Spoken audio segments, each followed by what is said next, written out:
Governors, I guess thank you for being here today. This was staged to be it was bound to be, political conflict here. But I like to get pretty real with each of you.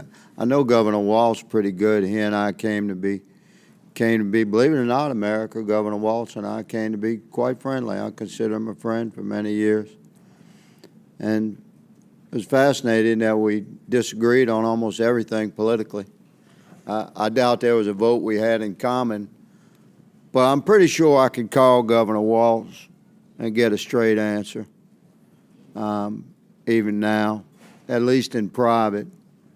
But in a setting like this, it's difficult to get a straight answer because you're being viewed so closely. All of us are. So I'm going to try and be real with you. And Governor Pritzker, I don't know you. Governor Hochul, I don't know you.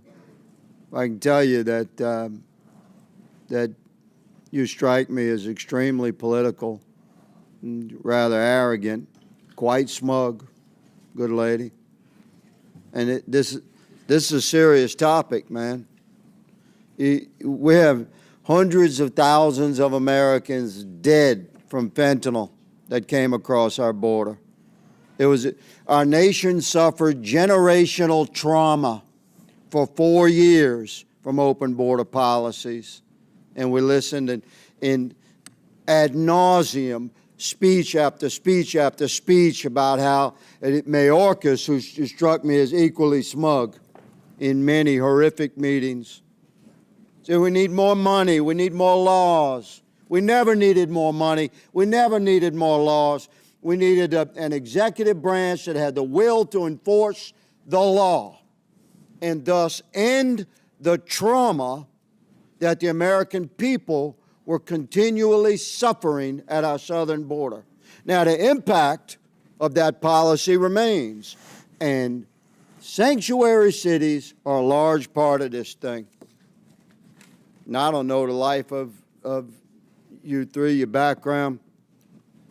I don't know if you've held the hand of a mother or father, had to deliver to them the news that their child had been killed by a violent criminal.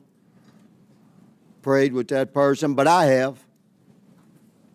And the victims of crime commonly have a simple refrain.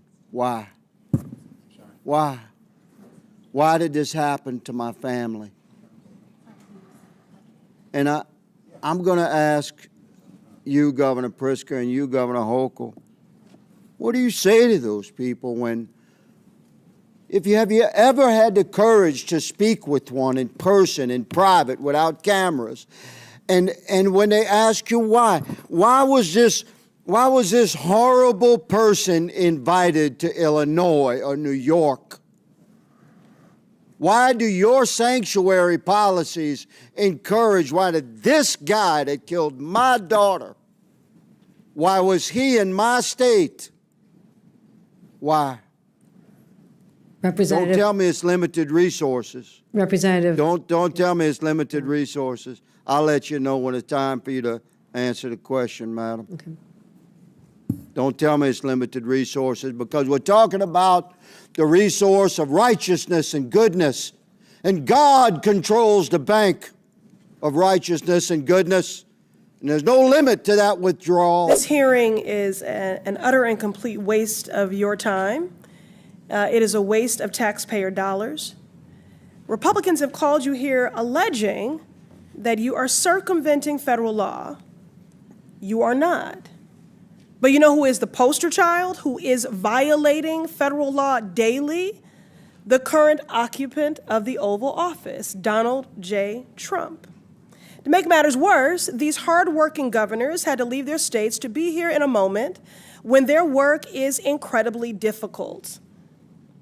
Because Donald J. Trump and his accomplices and co-conspirators, who, by the way, Donald Trump doesn't give a damn about your constituents, and he doesn't give a damn about you. He doesn't even respect the seat you hold in Congress as a co-equal branch of government. But Donald Trump and his accomplices, many of whom are in this room, are hell-bent What you want your legacy to be is that you're tearing food away from our babies and medical care from our elders. These Democratic governors have to stand in the gap and figure out how to stretch budgets and modify programs to keep their constituents fed and alive. Constituents like this precious little soul that I wish I didn't have to leave to come be here. Layla, who drew me this rainbow. A 5-year-old who lives with a rare liver disease, had a successful liver transplant at Boston Medical Center. Thank God. She is thriving today. But Layla will need immunosuppressant drugs for the rest of her life that are paid for by Medicaid. And without Medicaid, well, I shudder to think what might happen to Layla. But for sure, a family will at least go bankrupt trying to do everything to keep their baby alive.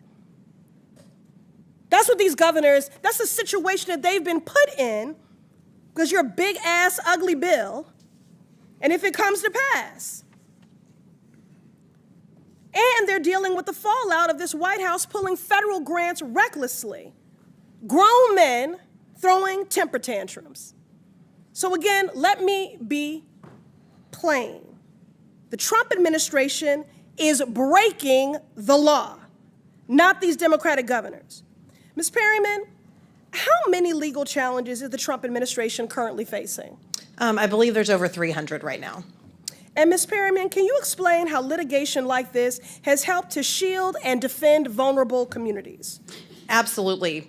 Without our courts upholding the rule of law and upholding the rights of people, right now there could be federal funds frozen across the country that would endanger things like Head Start and Meals on Wheels and community safety programs, including community safety programs that help prosecutors and help law enforcement in states and communities across the country. The administration has terminated over $800 million in Office of Justice Program grants that we are having to challenge in court, and the list goes on and on and on. Thank you, Ms. Perryman. Thank you for your good work. That's right, in case after case, the media might not want you to know, but we are winning.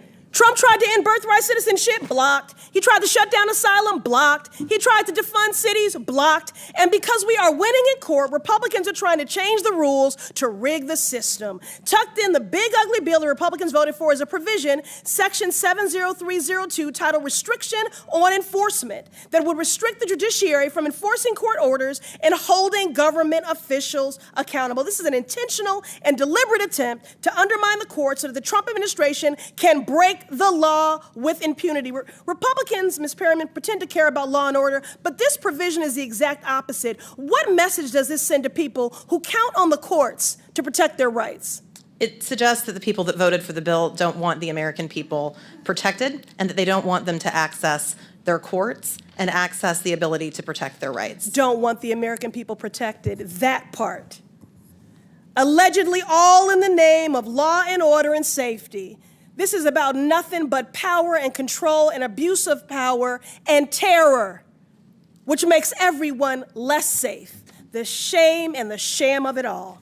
I yield back. Representatives like Louisiana's Clay Higgins, they normally use words like righteousness and Jesus and God and law and order to act like they on some type of moral high ground. But as we all know, this is far from the truth. This picture right here, this one was taken right after the guy whose hand he's holding was convicted of incest. Yeah, that's right. Because one of his relatives accused him of sexually assaulting her between the ages of 14 and 18. But these are the righteous, God-fearing, Jesus-fearing, path-walking white Republican Christians. And, it's just funny listening to Clay Higgins say stuff like, this country went through generational trauma during 4 years of open border policies. Because when Biden was in office, we just had complete wide open borders. I always use the reference of World War Z, the zombies who just slam into things and climb over each other, kind of like The Last of Us. They just open the gates, the floodgates, whenever Democrats are in office. And here they come rolling in, zombies biting everybody, infecting us with their immigrant toxins. But at the end of the day, we know that that's not the case. This country's always kicking people out. People, for the most part, people here who are illegals have just overstayed their visas.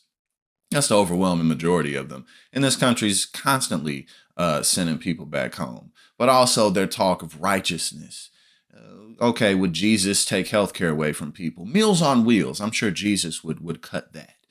We're about to go to war with Iran because Israel's going to war with Iran. And because Israel's doing that, we're doing it too.